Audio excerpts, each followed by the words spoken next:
The power of classical music.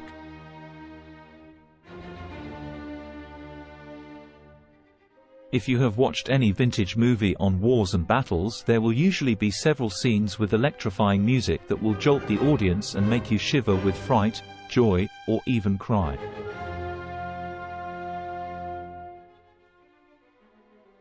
Do you know what kind of music that was and why was it so stunning? While you may know the names of all the actors, have you ever made any attempt to find out who those musicians were that made those scenes so spectacular and memorable? If not, then this video will enlighten you.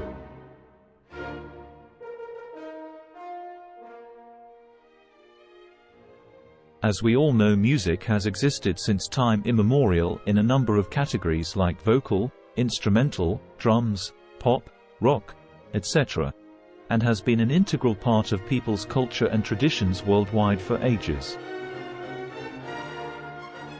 But there is only one special kind of music that has the unique power to heal, create fear, communicate, inspire, celebrate, and entertain. And that is the symphony of classical music. This is the only music that has such an extraordinary power to electrify you.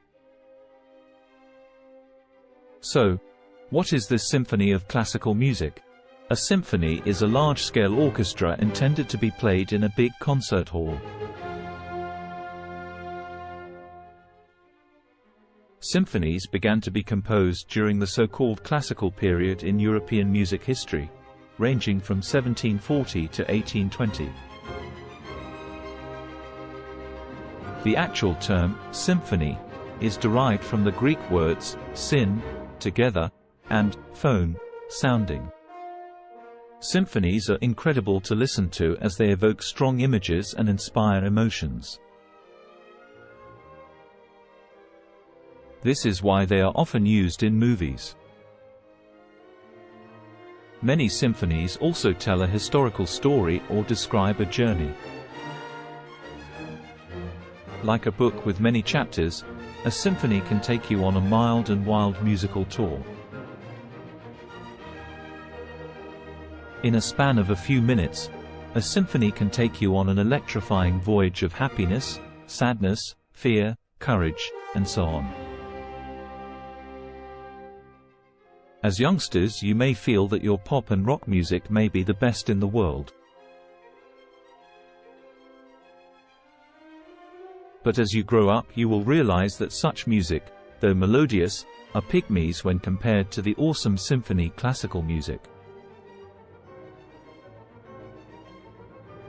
Now let us dive in. What instruments are used? In most popular music like pop or rock, you will have only one or two singers and a few instruments like guitars, drums, and other electric music equipment. But in symphonies, there can be more than 50 musicians, each playing a different instrument like flute, piano, cymbals, drums, harp, clarinet, violin, viola, cello, etc. Each of the musicians will be an expert in their instruments and will have years and years of intense practice. If you observe the videos of any symphony, you will also notice a person with a wand or stick leading the orchestra.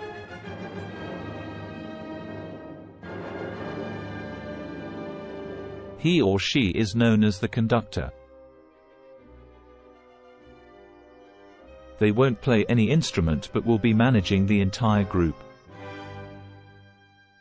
The primary responsibilities of conductors are to unify the diverse performers, set the rhythm and beats, the volume, execute starting and stopping of certain instruments, and control the interpretation, waves, and pace of the music.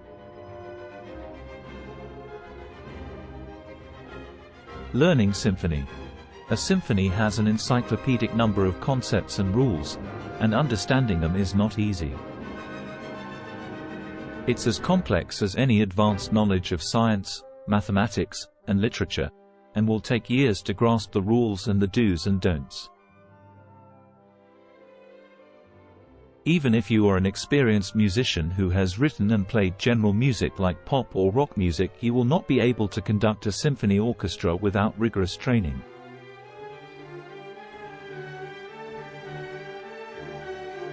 For example, here are a few terminologies used in symphony music: first movement, allegro, fast; in sonata form, second movement, slow; third movement, minuet; and fourth movement, allegro. The sonata form then has three main sections called exposition, development, and recapitulation. Understanding these concepts will require the help of an experienced music teacher and will take years to grasp. Some examples. Now let us look at examples of great symphonies. All these are available on YouTube and many podcasts for your listening pleasure. Beethoven, Symphony No. 5. Dvorak, Symphony No. 9. Mozart, Symphony No. 25. Mendelssohn, Symphony No. 4, Italian. Brahms, Symphony No. 4. Beethoven, Symphony No. 9, choral. Franck, Symphony in D minor. Saint-Saëns, Symphony No. 3, organ. Haydn, Symphony No. 94, surprise. Schubert, Symphony No. 8, unfinished. Advantage of classical music. Now let us look at how classical music can benefit everyone. Classical music is powerful.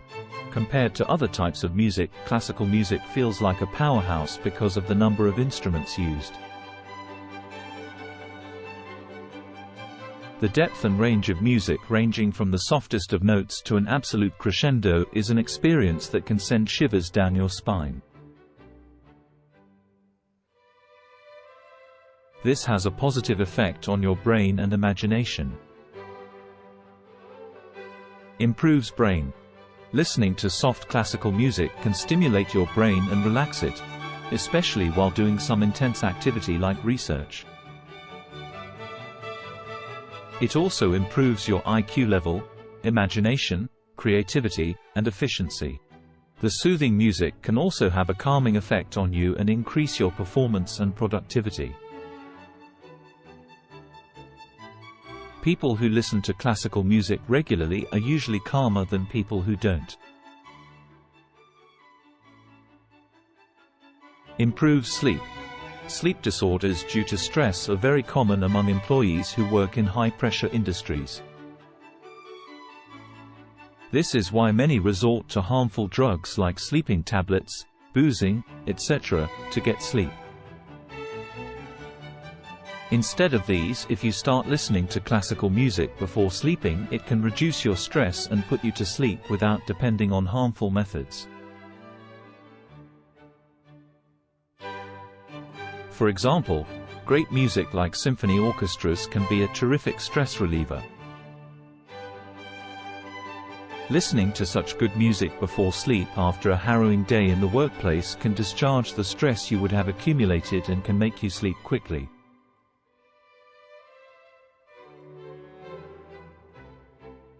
Improves mood and reduces pain. Once you start listening to classical music regularly, you will notice that your mood will also get better as it will be reducing your stress. Classical music also has pain-reducing effects in patients. For example, doctors have noticed that playing music to patients who have undergone surgery can also reduce pain. Of course, painkillers will still be needed, but this classical music will make patients calmer as the brain becomes happier. Now let us listen to some famous quotes. There is no feeling, except the extremes of fear and grief, that does not find relief in music. George Eliot. I can't listen to that much Wagner. I start getting the urge to conquer Poland. Woody Allen. If I were a dictator, I would make it compulsory for every member of the population between the ages of 4 and 80 to listen to Mozart for at least a quarter of an hour daily for the coming 5 years. Thomas Beecham.